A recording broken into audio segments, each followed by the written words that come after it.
people really want empathic and emphatic witness. Like, they want to know when somebody sees them. Yeah. Right? If people feel tending to, then it's a little bit easier to make that transition. Right. But if you don't have the resources and the support and the acknowledgement, it's going to be hard to come up out of that. Right. Even when it looks like people do.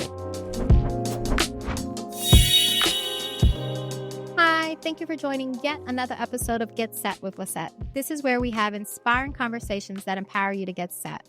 And today is yet another one of those episodes that I believe are going to have inspiration for you, impact, and also help you work through a topic that at times a lot of us tend to shy away from speaking on. So today I am joined with Julia Mallory. Julia is a published author, poet, facilitator, and grief worker. She is the founder of the Creative Container Black Mermaids and Harrisburg Youth Arts Incubator. She also opened 1006, a community cultural gathering space that centers connection, creativity, and curiosity. She was a 2023 Diaspora Solidarities Lab Community Fellow and a spring 2022 Reclamation Ventures Impact Grantor for healing practices for grief. So if you can't tell by now, we will be discussing the concept and the idea around grief and then also life after it. So thank you so much, Julia, for joining me on today's conversation. How are you? Hey, Lissette, thank you so much for having me. Yeah. I'm good. How are you? I'm good. Well, one of the things that I always do at the beginning, just to kind of get the jitters out, because I want to make sure that we're having an honest conversation, that this is just feeling authentic, true, and, just getting out those unnecessary things. I always do like a this or that. Don't overthink it. Just a very quick this or that. Are you sweet or salty? Salty. Okay. My kind of girl. Morning person or night owl? I'm going to say night owl. Oh, really? Yeah. Okay. Like, I can get up early when I need to, right, get my day going, but I think I'm a person that would much rather stay up later. Okay. Okay. Introvert or extrovert? Extrovert. I could see that. All right. And this one, there is literally no wrong answer. Are we going to watch the YouTube or listen to the podcast? I'm a listener. Okay. Yeah. So you'll be listening to the audio. Not mad at it at all. Okay. So how you feeling? I feel good. You feel good? All right. So in preparation for today's topic in particular, I really wanted to get some stats around it as well and provide some information concerning the topic, and not just the topic, but like the actual impact and the effects that grief has on individuals. So I'm going to kind of go over a few of these stats and then tell me if you feel like these are surprising or you're like, that's not surprising to me and I know this. So a 2021 study by the American Psychiatric Association found that PGD, also known as prolonged grief disorder, is associated with increased risk of depression, anxiety, and substance use disorders, with many individuals requiring specialized grief-focused therapy. Also, a 2012 study published in Circulation revealed that the risk of a heart attack increases by 21-fold in the first 24 hours following the death of a loved one and remains significantly elevated for up to about a month. Chronic grief is associated with increased blood pressure, stress hormones, and heart rate. And I got that from Harvard Medical School and the Heartbreak of Grief study from 2012. And then in 2020, there was a study by the Grief Recovery Institute, which reported that unresolved grief costs, so now we're going to talk about the actual amount, cost the U.S. economy over $75 billion, with a B, billion dollars annually, due to loss of productivity, absenteeism, and workplace errors. Employees dealing with grief report reduced engagement and focus, with over 85% stating they felt unsupported at work. And then the last one, and this one is child specifically, because I thought I would find, how grief actually impacts kids as well. So according to the Judi's House Childhood Bereavement Estimation Model from 2022, 1 in 13 children in the U.S. will experience the death of a parent or sibling by age 18. And then it says grieving children are at 1.9 times greater risk of also then developing depression, anxiety, and more likely to have poor academic performance without the appropriate support. Mhm. How do you feel about some of these stats? Okay, so it's a lot of stats, Right? right? Yeah, It's a that's lot of why I was like, a stats, little bit of everything. but I think, where do I want to start? So I think I'll start with my own grief journey, Yeah. the most recognizable thing in there, Mhm. which is I would say the last stat being about children who lose their parents before the age of Right. 18, Yep. because I also fall into that category. Oh, wow. Yes. So I lost my dad when I was 13 years old. Okay. And so now in hindsight, I Mhm. recognize all the additional support and resources that I could have benefited from, Okay. but did not know how to articulate that, or there wasn't like this plethora of opportunity Mhm. to connect with Right. those type of resources. There. And so I think what I also, speaking of the word resources, what I want to highlight is like a Yes. through line that I recognize in when we talk about prolonged grief, or we talk about unresolved grief. Yeah. Couple of nuances there. Not all grief can be resolved, right? Wow. Not all grief can be resolved, but also Mhm. I think we live in a grief avoidant society. So That's it right there. so people are already coming into an environment where it's very uncomfortable for people to acknowledge the loss. And especially when it's inconvenient to our social order or the way we do things, right? And so I will say that study from the American Psychiatric Association that Yes. talks about prolonged grief, there was a lot of pushback that came out with the discussion of prolonged grief disorder, Okay. because ultimately calling prolonged grief disorder is pathologizing grief, Okay. right? Yes. Can explain what that means? Because Absolutely. you just hit a nail right Yeah. there. So to explain that in greater detail. So basically, if we create a disorder to say that someone has prolonged grief disorder, Right. one, grief is a natural thing, right? Fair. Loss is a natural part of life, but the thing is, it gets complicated depending on the circumstances surrounding that loss. Absolutely. Right? None of us are leaving this world alive, Right. right? 100%. But Exactly. are there premature deaths? Are there deaths that are very complicated and Right. preventable, and all these different things? Right. So then, to put people in a position to just feel like they should just get over it, especially when they're absolutely under-resourced, Right. right? Right. Whether it's access to healing modalities such as therapy, or all other types of things that people can do to heal. Right.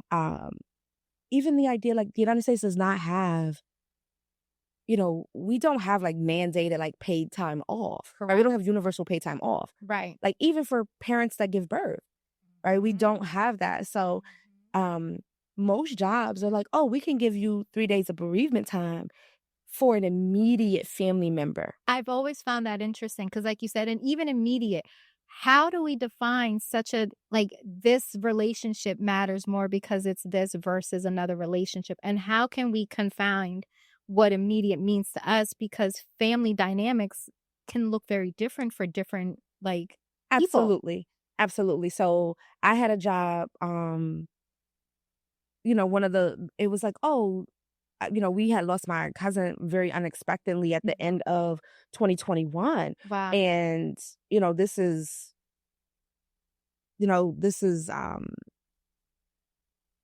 to just kind of like to say to them like, oh, yes, this was my cousin. And they're in HR is like, oh, well, we can give you 1 day for a cousin. Wow. Right. Right. Like, and like you said, like familial ties, chosen family, all these different things, to just have it reduced to a relationship that only fits within the parameters of some text in a policy book. Right. How does that, How do you define one's life, basically? And the Right. importance of it in these kind So of, like, think about it, even an yeah. immediate family, right? Mhm. 3 days. 3 Right. days, right? You could say, "Oh, a person lost a child," and your job will give you 3 days of paid time off that you don't have to eat into your own Your own PTO time, if you even exactly. have that, depending on where Right. you work at, Right. right? That So in part. a society that has very little infrastructure to be able to support people who are experiencing, um, life-changing events, Mhm. to then now say it's a disorder because Right. y'all have not progressed or moved on, Even that, it's you're very right. fascinating. Yeah. And we also know some communities are hit with grief way more frequently, a specific type of grief, Right. um, more so than other communities. Mhm. So to then again pathologize it, That's actually a it very yeah, interesting, like, so, and in that, we got stats, but do we even care for those stats, guys? Because like you're saying, how amazing is that one can look at these things for what it is and, like, go deeper into them, mhm, but you're also minimizing the actual, like, loss of a loved one, loss of, and like you said, we're now, like, reducing it to when it comes to work, how much time a person is allowed to get based upon mhm. the relationship, how much time is quote unquote acceptable for. So you just kind of, like, blew my mind in that, but in the best of ways. Like, that's true, because then how are we even able to do work around grief when we look at it from such a distorted viewpoint with, Exactly. like, that's how I'm gathering it now. Like, And it's, I would encourage folks too, like if every time you come across yeah. statistics or a study, Yes, like, you gotta dig a little bit deeper. You have to see mhm. who were the people that were studied, you Mm. know, what were even the questions that were asked, Yeah, right? Because sometimes the answers are simply framed by the questions that were asked. So maybe you don't see the answers that you want because the questions that you were curious about were never even proposed. So I think absolutely. it's very important for us when we come across statistics too, Yeah, to just dig a little bit deeper. absolutely. And even again, when folks do research, it's this idea of a sample size, and so we like to think that it's supposed to be representative of a larger Of a larger, population. absolutely, right. But could it be if you have also excluded certain communities too, Ooh, or have not absolutely brought certain communities in to right, engage them? right. So I just think whenever we come across statistics, look at them, study them, understand them, and then also ask, does this connect with what my experience or the people that I am connected to experience has been? Right, like, does it Mhm. actually, whether it's mirror or have, like, an Mhm. ability to also, like, show X community, and how Yeah. does that look like? That's actually really interesting. And in that same regard, and then we're kinda gonna work backwards and come back, but this was just profound. Mhm. The concept that the US economy is being impacted by $75 billion, and yet, based off of the conversation we're having, had that structure just been changed and created and put into place an opportunity for real resources and Mhm. for real time, employees may not be, like they were saying, unfocused, unable to work, doing the Those things that folks they that they have. felt unsupported, There it right? is. And so I will 'Cause I was just like, I'm gonna put a little bit of historical context on this please, now, that's why you're here. Yeah. because if we're talking about grief and if Yes. we're talking about productivity, um, w we have to go a little bit further Yes. back in the founding of this country, where the foundation is the enslaved labor of kidnapped Africans. And so what does that mean? That means that there was always this kind of grief was always at odds with Right. productivity when it came Mm. to this country. And Right. so that They've really hasn't always been. shifted. Even though like time is going on, Right. when you really study the history, you see that through line is consistent, right? Right. The so so grief is grief was something that was also seen as being Thomas Jefferson wrote something in 1787, notes to the what is it, like notes to the state of Virginia. And in that, in his observation of, the captured Black people that are on his property, he Yeah. basically says, their griefs are transient, like basically, like, and he also follows that up with, the things that would make everybody else doubt whether hell or heaven was a real thing, are sooner forgotten with them, Wow. right? So in his observation, it was this idea that Black folks don't really feel like that. And if they do feel, they get over it really quickly. And so he made a horrible assumption based off of what he believed he was observing. Well, and this is the thing. I think it's more so, I don't think he believed it, to be honest. I think it's just more justification to maintain the status quo.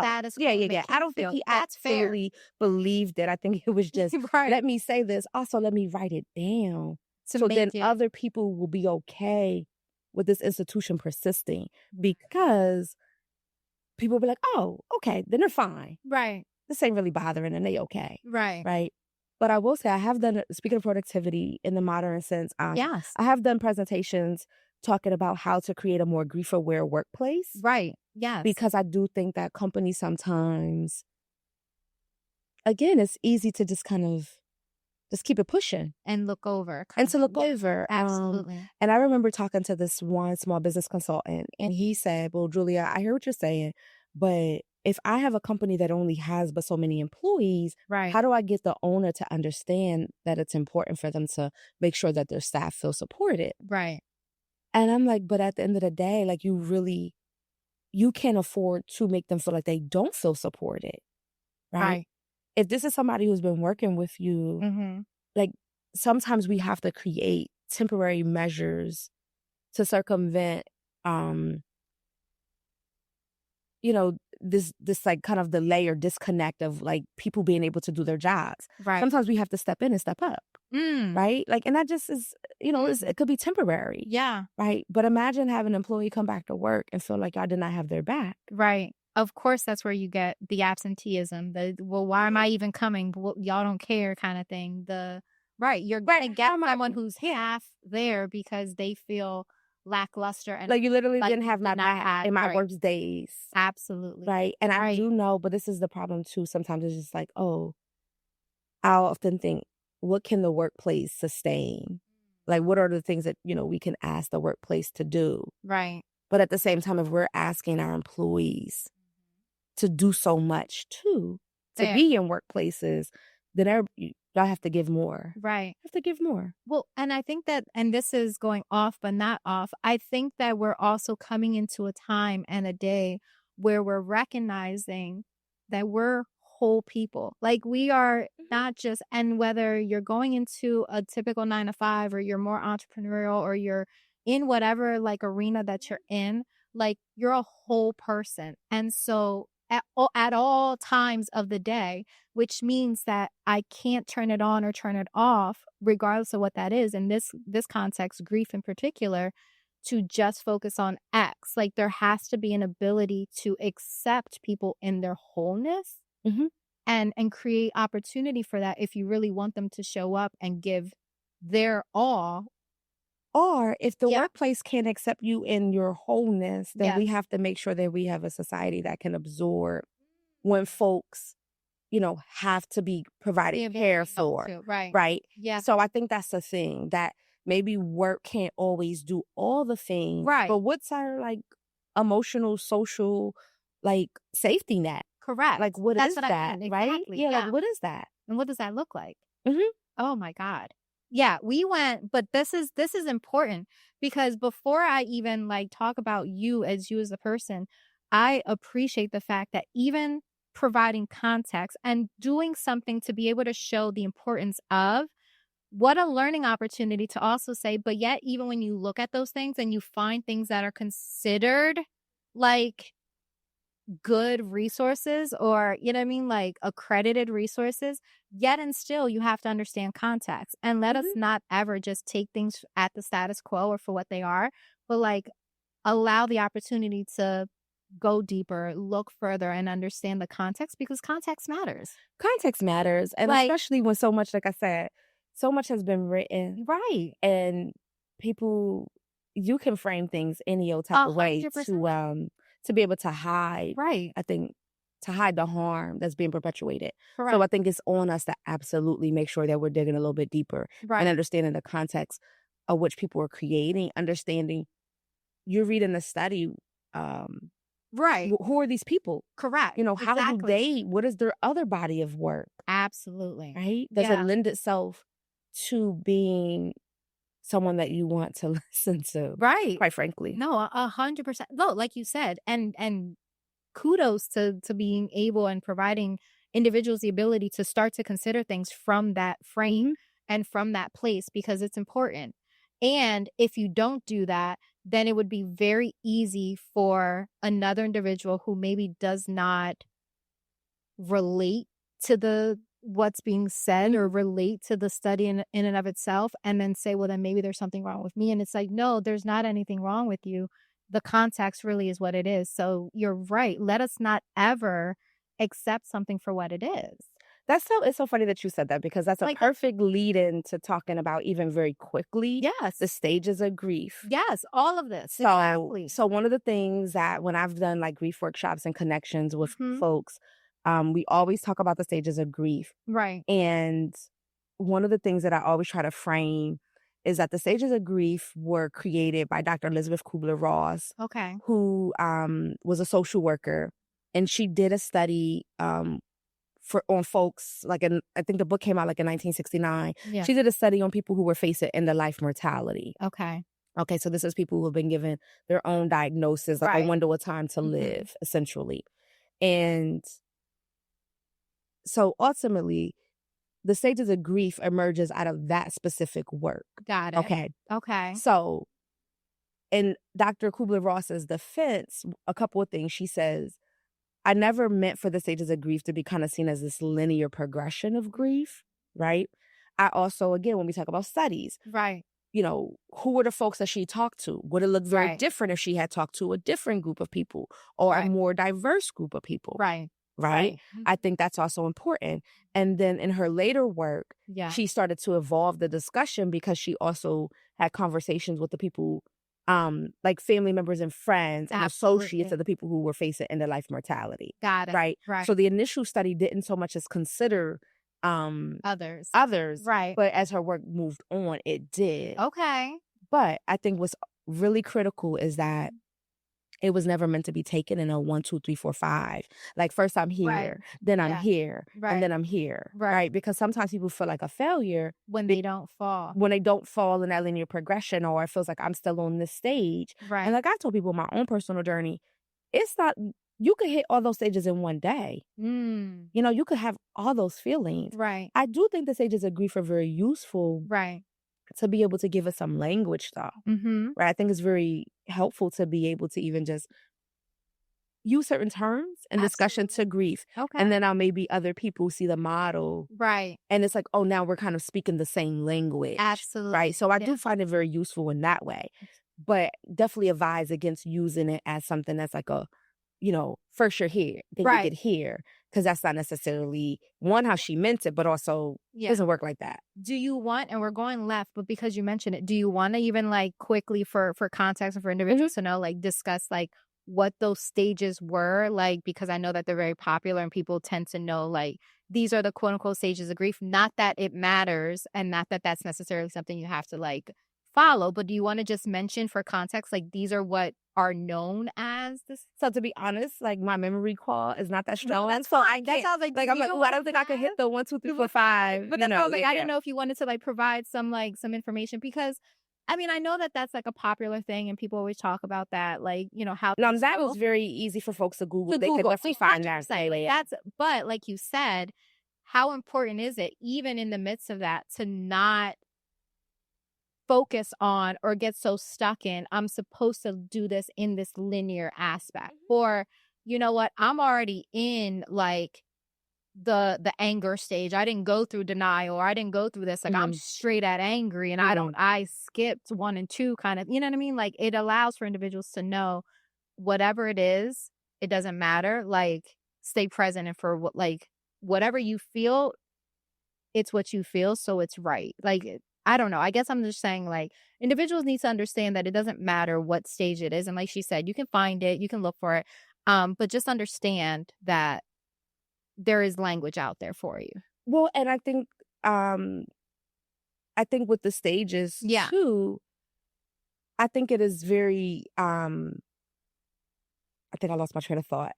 But You're fine. But yeah, I think the stages, like, that's something that's available online. Yep. But when we talked about context, because I think most people that I had encountered, they knew the stages, but no one had dug a little bit deeper. Fair. Fair. But I get it. Like, I'm not even trying to be dismissive because I Fair. totally understand. Right. Like, we see something, it sounds official, Right. and we're just like, "Oh, okay, this is a thing. How That's does it real. apply to me?" Yeah. And so now I think we do have to get to a place sometimes where we're just like, "Okay, let me just do a little bit more. Mhm. Let me just dig Yeah. a little bit more and see what the context is. Right. What's the origin story of this thing that I am accepting?" So but this conversation is just giving me life. Can I ask, what got you to a point that allowed you to start thinking in the manner which you did? Like, when did you start to say, no, I don't accept that. What's the origin? Like, at what point did you say, what's the origin of this? Like, So in 2017, yes. I lost my oldest son, Julian, to gun violence. Julian was 17 years old at the time. He had just turned 17. And I mean, needless to say, it was like the hardest thing that I had ever can imagine. experienced, right? I'm so, yeah. And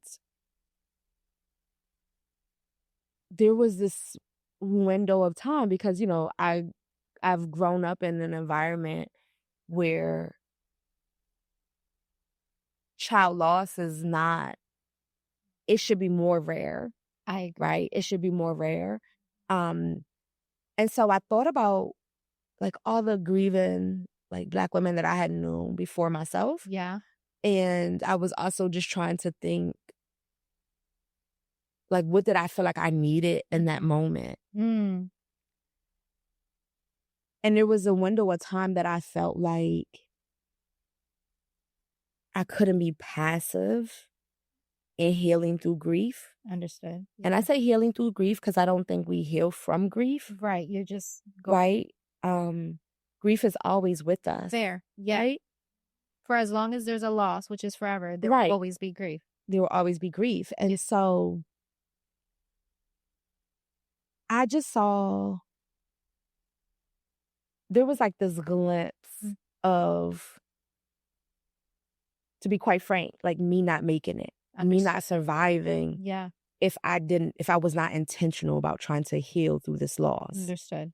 I cannot, yeah. And so I basically was just like, oh, okay, I have to be proactive. Right. I have to be proactive. And that looked like doing several things, like making sure that, because sometimes it's easy when people kind of experience this type of loss to also make everyone else around us comfortable. And there were certain things that I just resisted against. That right there hit me, but you're right about that. But okay, so when you said there were certain things you resisted. Yeah, so that was one of them. And I think just getting very intentional. Yeah.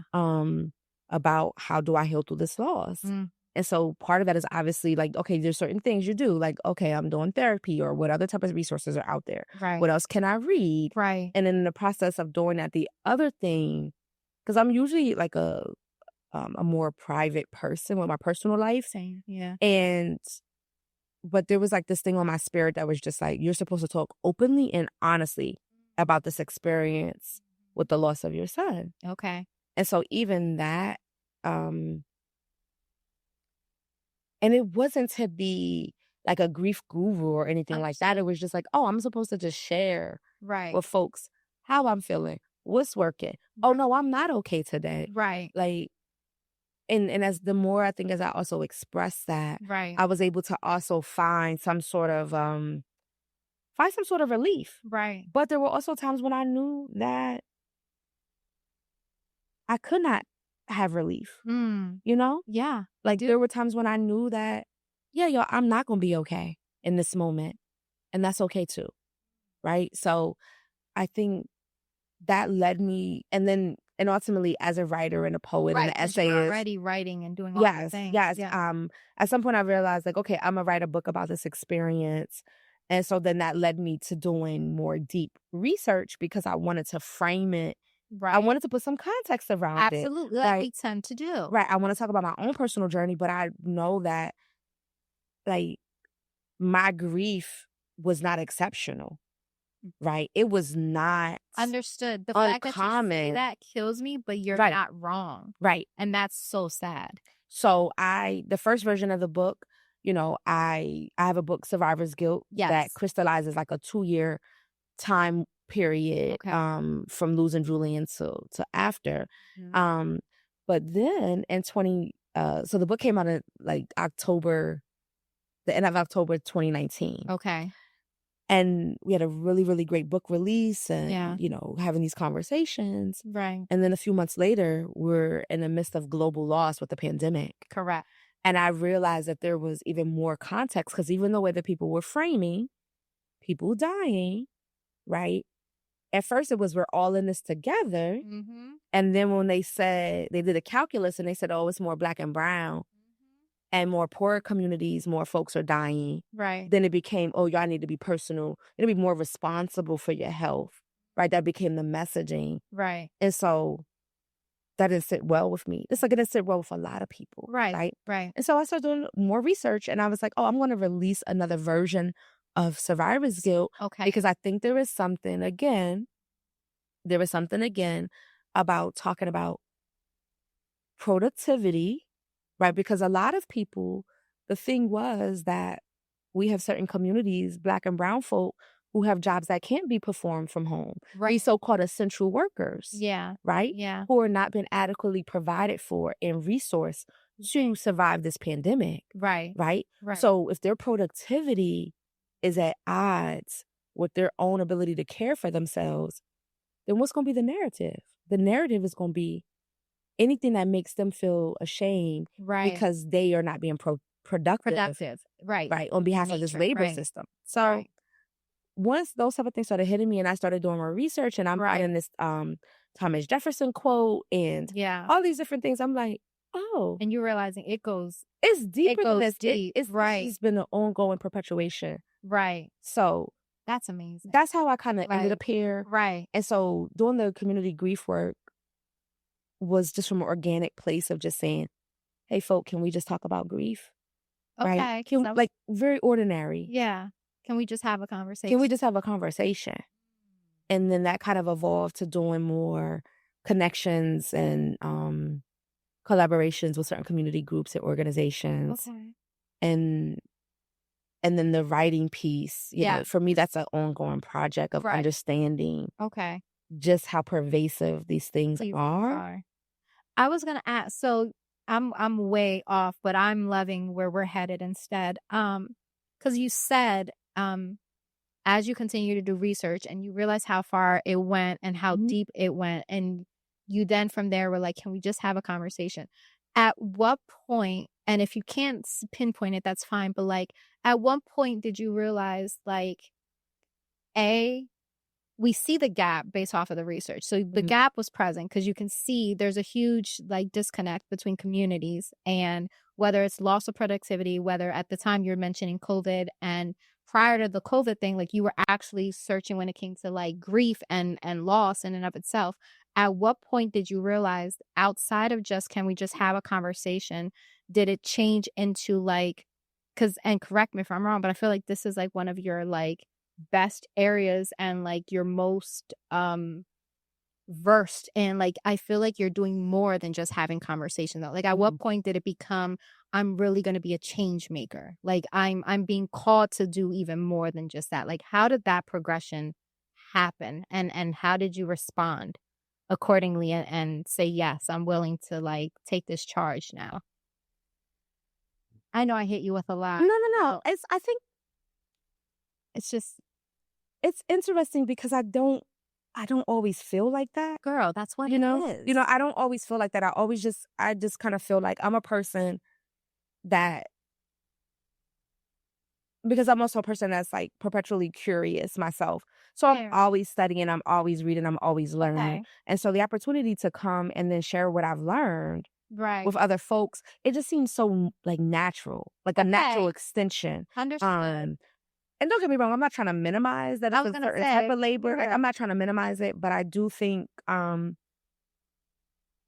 don't know if there was a defining point as opposed to just just keep talking, just And keep working. Yeah, I don't know if there was like a defining point. Right. Just like, oh, I'm doing this, and then Right. You just feel like it just kept and actually, let me say maybe a more so catalyst. I think I Yeah. can pinpoint Okay. when it just was like, oh, I think I'm gonna do something more intentional Yes. here beyond, because I had already written the book. So what happened was like in that, I would say was still like probably maybe mid Mm-hmm. to late March Okay. or maybe early April. Okay. I think it was early April 2020. Got it.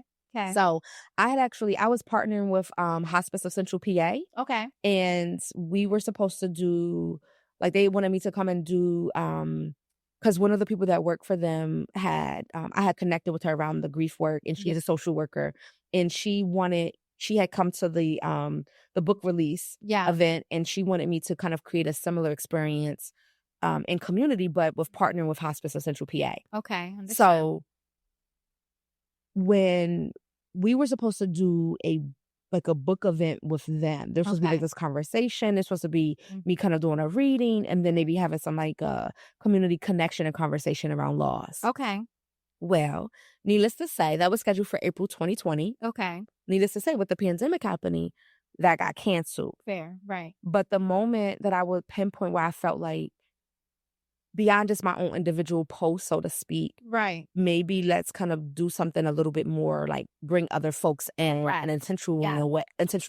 There was an article that was going around that talked about anticipatory grief. Anticipatory grief. Yes. Okay. So that's kind of like the easier way to say it is waiting for the other shoe to drop. Right. Basically. Right. Yeah. That's You're basically anticipating something bad to happen. exactly. So a lot of people know that feeling, like, yeah, I just feel like something about to happen, or Yeah.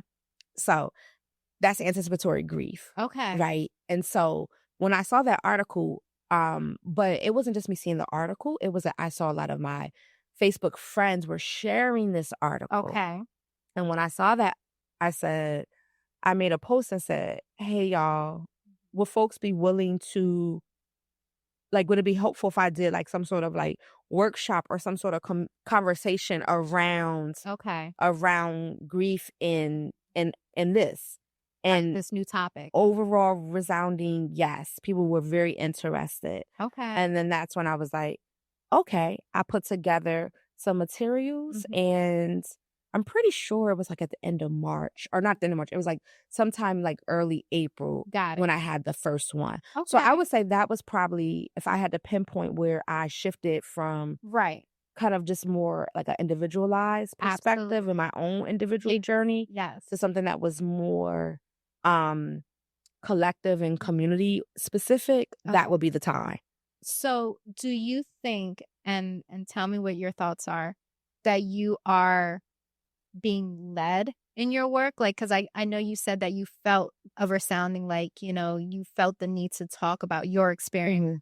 And then by nature, you are inquisitive, and you are a writer by, like, you are like a published 6+ books kind of individual. So of course, writing comes in.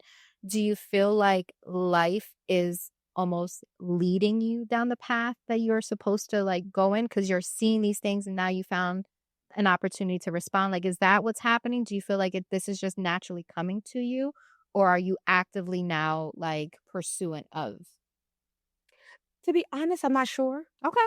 I'm not sure. I have a lot of things that I'm interested in, that I feel Yeah. called to do, quite honestly. Okay. And I'm a person too that my grief work, a lot of people know me for my grief work, for sure. Right. And it fits in with other offerings Fair. that I think Yeah. I like to pursue or share with others. Yeah. But I will say, being more grief aware, I do wear that lens is open, like in like most of the things that I do. It's like once you kind of Right. it's like, most basic example. It's like once you like say like somebody got like a red car or Right. like Okay. and then now you start seeing the red it's like Right, oh right, I bad feel like idea. I never saw that model car before until you got it and now Absolutely. you notice it all the time. Understood. So I think that's what like our consciousness, once our eyes get open, so to Mhm. speak, Then you you go. kind of just notice this through line Okay.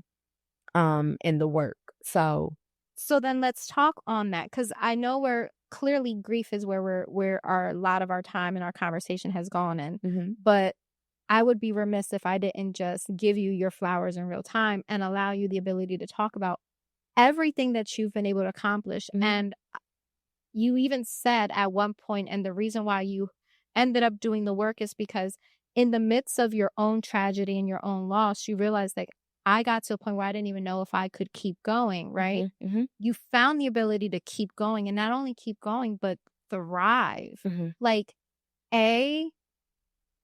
where do you get that strength from, and how do you kind of tap into it? And then B, let's talk about how you've created a multitude of opportunities and business ventures, and everything, in my opinion, is community based. And so it seems as though you just have a heart of giving back that then continues to come back. Like, Mhm. when did those shifts happen? And then, like, let's talk about all the things that you do, because you're right, I don't want it to just be that all you do is grief work.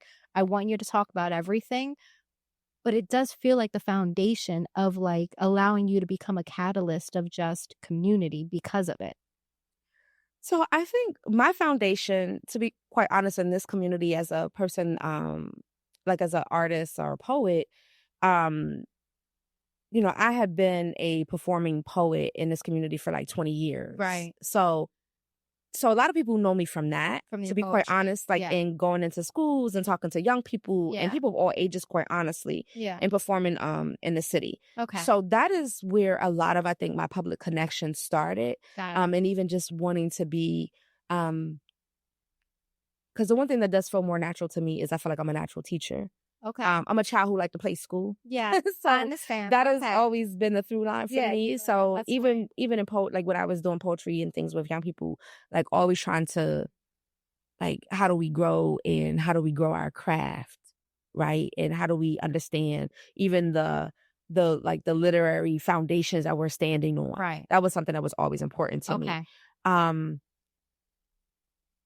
With regards to, I think, so just to check back in with that question. Yes. Yes. You're asking me, tell me what you're asking me again. Yeah. So I'm asking you, where you garner the strength to pull out of that dark space, right? And find like whether it's your light post, your silver lining, like, Yeah, got you. right? Okay. And then B, then start talking about what you've been able to create. Okay. So thank you. You're welcome. Sorry. So Yes. strength is such an interesting concept. Mm. And here's why.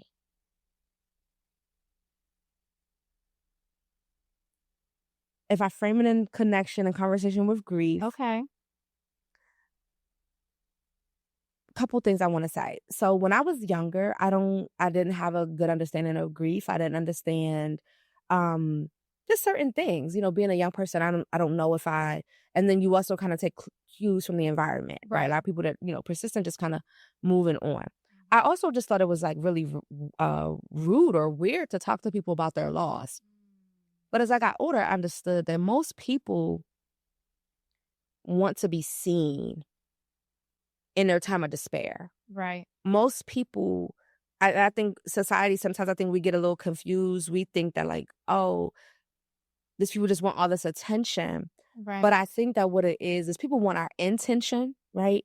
I think people... Can you talk on that, girl? You drop gems. People want our intention. Keep going. That was a what? People want our intention. I think that people want to know that they are seen in their time of despair. I think people want to know that they somebody got their back. Right. And also when you lose people, because I know I've read different perspectives on grief where people say they grew up in environments where once that person died, like nobody ever talked about them again.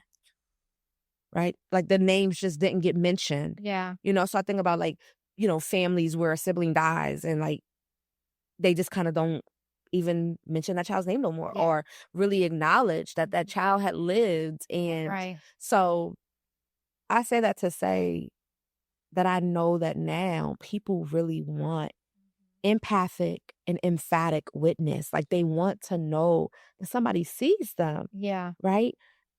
And I'm like, oh, if people feel tending to, Mm-hmm. then it's a little bit easier to make that transition. Right. But if you don't have the resources and the support and the acknowledgement, Mm-hmm. it's going to be hard to come up out of that, Right. even when it looks like people do, right? Mm-hmm. And so Mm-hmm. sometimes we don't necessarily care about people like healing. Right. We are just happy that they're no longer making us uncomfortable, Yeah. right? Right. Like, oh, you feel better. Oh, good. Now I feel like I don't have to be like walking on eggshells, kind of. Exactly. Right. Exactly. Yeah. So a lot of times we are framing our discomfort, Right. right? Like, so that's why I also try to tell people, I'm not taking grief and emotional awareness advice from people who demonstrate none. Mm-hmm. And my cousin used to always say, consider the source. Right. Okay. I know my cousin Maxine used to always say, consider the source. And I think sometimes we are just listening to folk who have demonstrated none of the things that we're trying to do. Right. We don't know their origin story, right? Ooh. We don't know the backstory on their statistics. Right. And we just taking it without no context. Girl.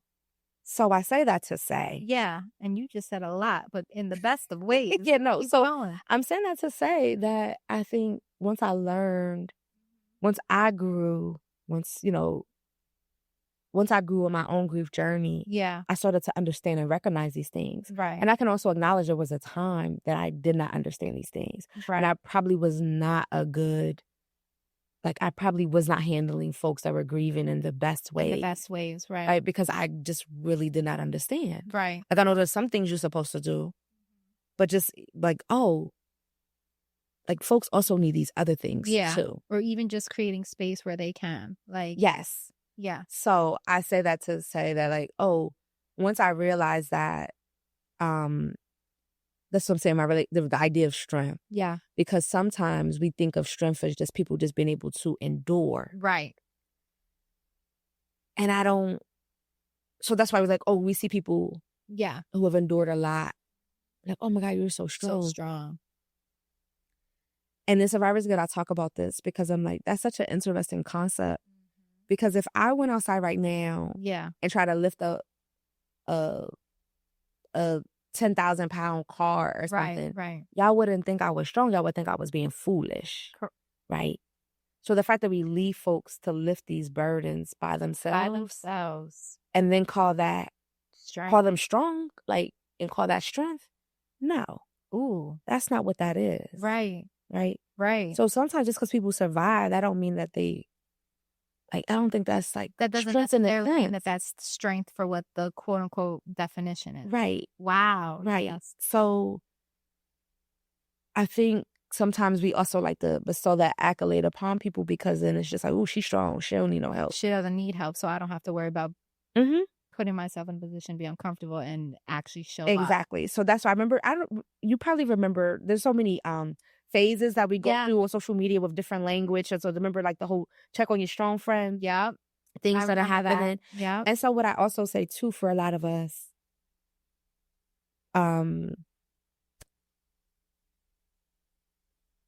okay, strong friend. And when folks check on you, you have to be willing to be honest, right? You have to be willing to shift the so-called dynamic of you thinking you're the strong friend, right? And also, strong friend, if you really growing, you really bold, you also are reaching out to folk and letting them know, I'm not doing so well. So big. Yeah. Girl, that's a whole nother level. I was gonna say, and that takes time and that takes practice. And I'm not like trying to shame anybody because I also, when I talk to people and we have these real conversations, I was just I was just doing a talk Yeah. about this around the holidays. Okay. And Oh, yeah, because we just, so just was going to talk about this around the holidays with NCBW, and part of the conversation came up, and folk were just like, "Okay, Julie, but what am I supposed to say? Like, Right. Okay, walk me through this, right?" Right, yeah, like, And some people, and I understood, because some people were also saying, "But Julie, I feel like I hear you, but sometimes when I've asked people for help, they couldn't help me." And I say, "Well, that's kind of also life. Like, people can't always help us. Right. It's like we can't always help people. Absolutely. Correct. So it doesn't mean that it's like not you. That doesn't mean it's useless. Correct.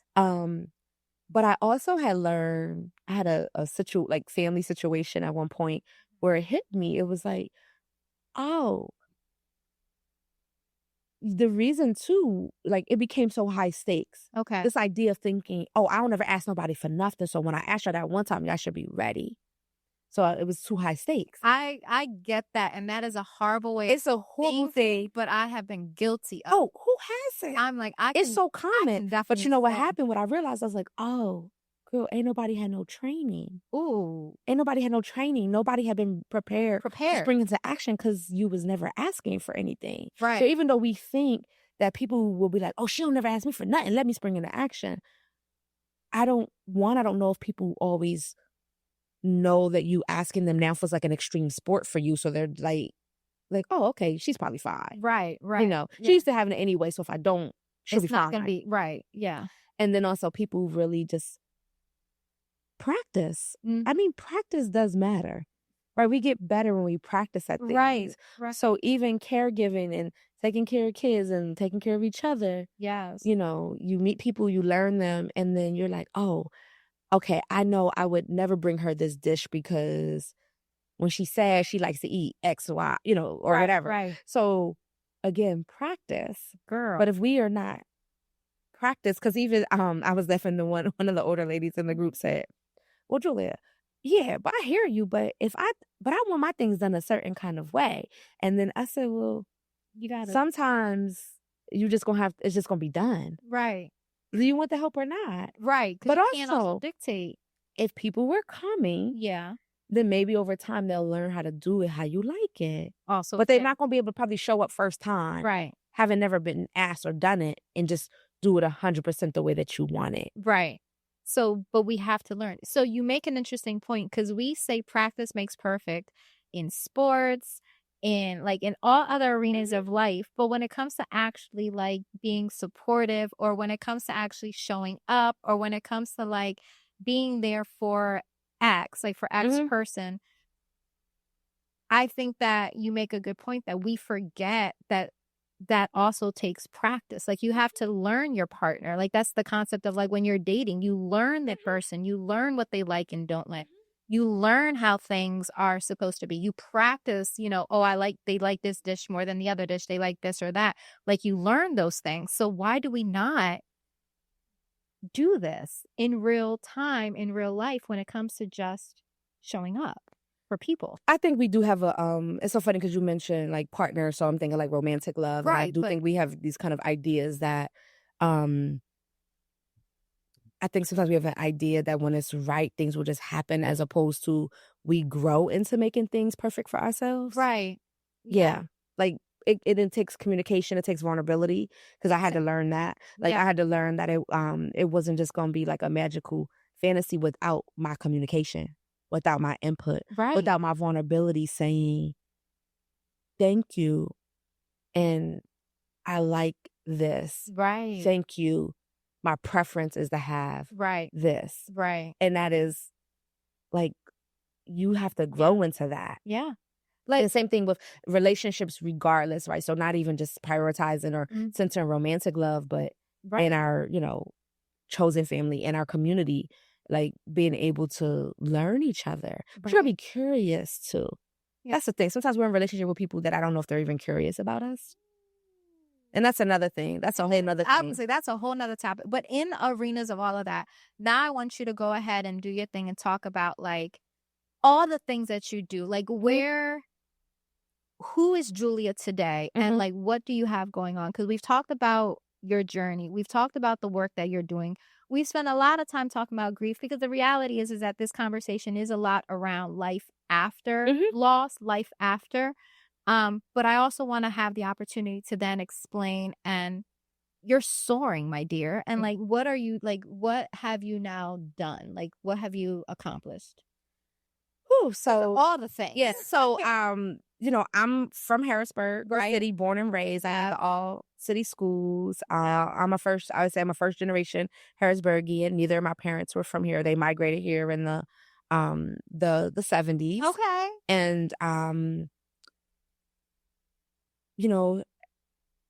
Harrisburg it's just interesting, Girl. I've grown up a lot Yeah. here. I've grown a lot here. And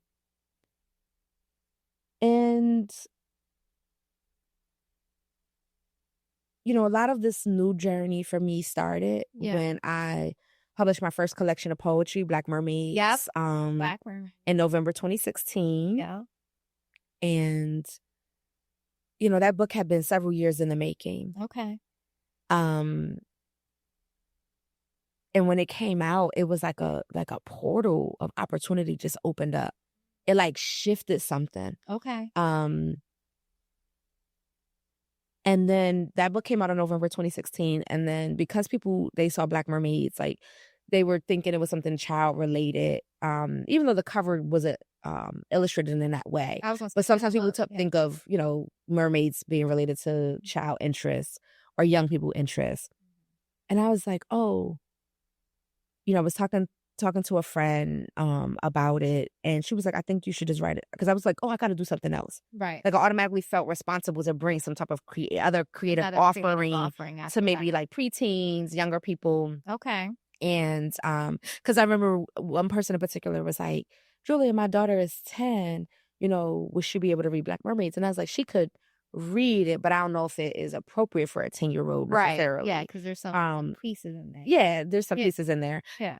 Or just even, again, depending on the 10-year-old, because I definitely was reading stuff like that at 10. I don't know if that's a good or bad thing, but get it. That's a good or bad thing. Understood. Same. So long story short, talking to my homegirl, and she's like, I think you should just write a children's book. Okay. And I was like, that's so crazy. Why did I never even think of writing a children's book? Right. Because I'm a person that like loved to read as a kid. I still love children's books.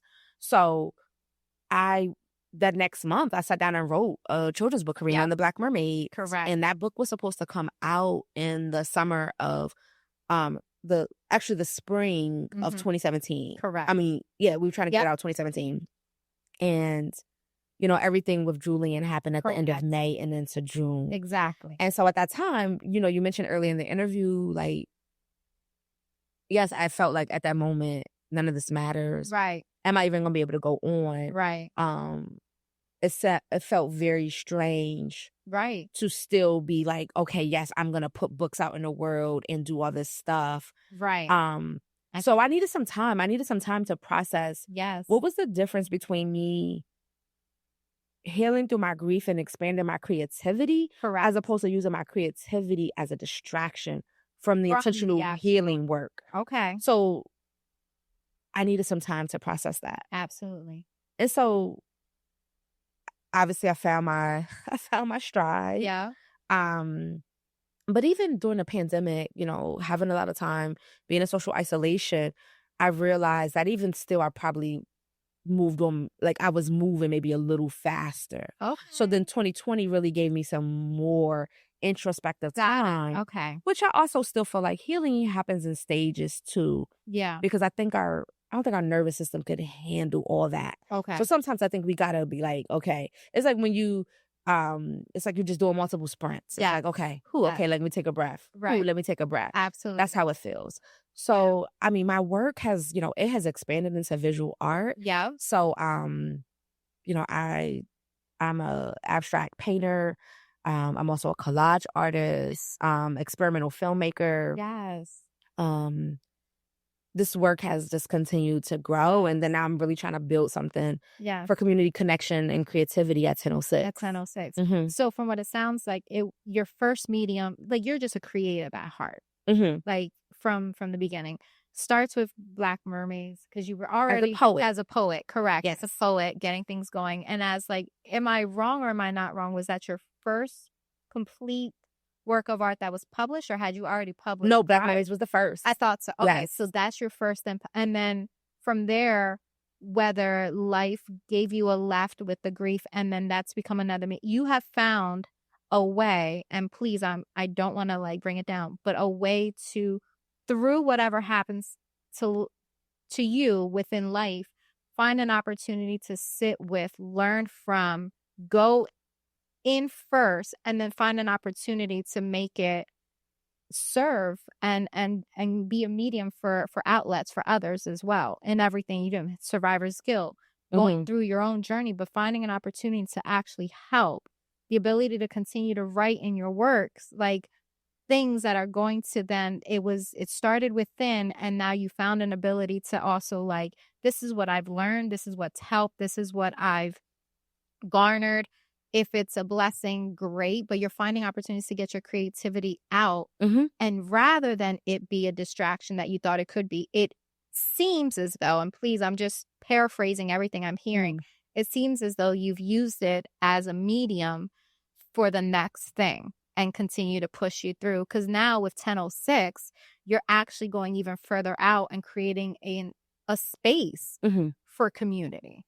So I will say this is where it gets a little complicated in talking about, because it's a lot. Yeah, I think this is where it gets a little complicated for me. I try to always like balance out this distinction. Yes. I think it is my healing work that has allowed me to unearth certain layers of creativity. Okay.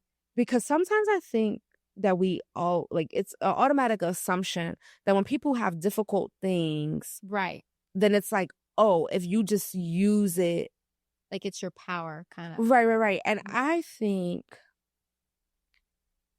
I don't want to speak for other artists. And I don't think I have the definitive voice on this. Okay. So I want to be very careful too, and not acting like my perspective is the only one that matters here. Fair. But I do think that it is the healing work that allows the work to keep from consuming us. Because I think that sometimes the thought, like I said, is that when people go through something difficult, that is automatically useful. Okay. That is automatically like, if I just bring that out, right, then that is a thing that demonstrates that I've healed or I've moved through it. Got it. Oh, fair. And I think that sometimes if we've not found a safe space to be able to connect with like whatever the healing looks like for us, that the work comes out, and the mirror it might hold up to us, if we're not well, it may be too much. Right. Like it may not just be this thing that is like, I know this is getting a little esoteric, but I think there is something about like working through it, healing through it, allows us to be able to face the content that comes up out of the experience. Ooh. And if we have not done that. Got it. And I remember somebody saying this to me. They were like, oh, they had a very difficult, experience and journey with personal tragedy. And they were saying that, their immediate reaction, which a lot of people do, is they want to get out there and just be a servant to other people, to others, and tell their story. And the testimony is supposed to be like the healing thing for everybody. Right. And she was like, I couldn't understand why, one, I was never feeling good after the experience, but also why it really wasn't landing or hitting. And then she was like, I came across your work and your approach and understood, because I was not just talking about the thing in a public sphere was not healing. That's in not itself. Healing it. Right. Right. And so when she was like, okay, so I realized I needed to go back more inside. I need to do more work. Absolutely. And then once I had a better handle on it, then I realized like, oh, yes, now I am actually ready. Right. To be an example, to be in community, to be in connection. Got it. Around a specific type of testimony. Understood. So that's just been my experience. Right. And the ability to first go in. Yeah, no. And sometimes when people were going through difficult things, like the beautiful work that we create, sometimes I was just reading there's a filmmaker, David Lynch, who just passed away, and he was talking about the artist Van Gogh, and in the quote he said something to the effect of, you know, that it was like, it wasn't necessarily, I guess, like the work was not healing, or but basically the paintings, like the paintings that came out, right, were, that was the extent of what he could access. okay, Like, that was the extent of what was available to him, in spite of everything else. okay, Right. So using my perspective is like, oh, then the paintings themselves are not healing, but right. sometimes that is what people still have available to them This is the only in the thing you had tragedy, as through opposed it. to people always putting that banner on there like, oh, this work is healing, Right, you know, yeah, or you're healed because you were able to produce that work. correct, And right, it's like, no, sometimes that's all I could bring through, okay, despite what I'm and experiencing. regardless of, right, like, Yeah. in spite of. So what is the vision for the future? Where am I headed? Yeah. To be honest, I used to be like a person that was always planning my next steps, especially things that were very predictable, like get this many credits, get this Yeah, degree, yeah, apply to this job. mhm, But I'm in an era now where I just feel like there's a lot less that's predictable okay, about this journey. yeah, And I'm also trying to take a step back and just really enjoy it. Right. I'm trying to get out of this like perpetual pursuit of what's next. I'm mm, trying to get out of this hyper productivity, like just produce more, just right, put a check in right, this box, yeah, just keep racking up these accolades. And I want to be honest, like even the things that I've accomplished, it was never to be like, I did I this, did, you know, right, I yeah, have all these books. I have, like, it yeah, was never about that for me. fair, So what's next is, I think, continuing to be honest about what I want, absolutely, be clear about what I don't want, yeah, and also, like, quite honestly, like, leaving space for the manifestation of miracles. mhm, And I know people like to say, you know, what's for you is like, it's not gonna miss you. And I right, really do kind of feel like that. Like, right, all I can do is my work. And what it's supposed to do in the world, I think, is out of my control. right, it'll be led to wherever, All I can do is be responsive to what's put on my spirit, create the works that are coming through me, and create the connections that feel like I'm supposed to do those things. right, But outside of that, I'm not going to I'm not gonna stress myself out on what trying is to supposed, orchestrate every single thing, okay, especially knowing that in some ways I have so little control Ooh, over that. okay, So what's next is, I don't know, continuing to it's like what's move through the next, world exactly, with wonder. Like, yeah. that's what I'm trying to do. I'm not mad at that. So I have two last questions, Mhm. and I always ask. So the first is, what advice would you give someone who has just experienced a tragic loss, or they're experiencing, like, what advice would you first give someone who like just got the news? Um,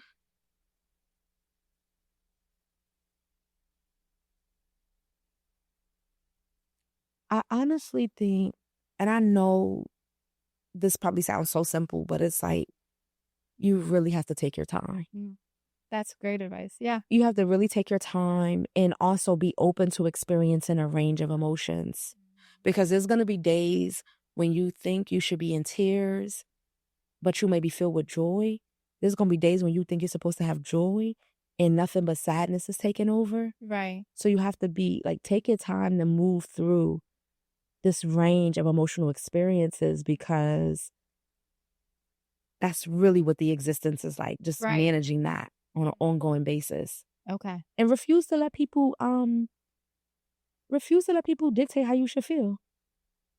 That right there, that's a word in of, and could also be its own episode. Like, that's a word in of itself. Yes. Because that, I think a lot of us struggle with that, regardless of what it is. And then my last question, my dear, and there you have given just, I mean, we went all over the place, but in the best of ways Mhm. of like all the things. I always the last question is what advice would you give younger Julia?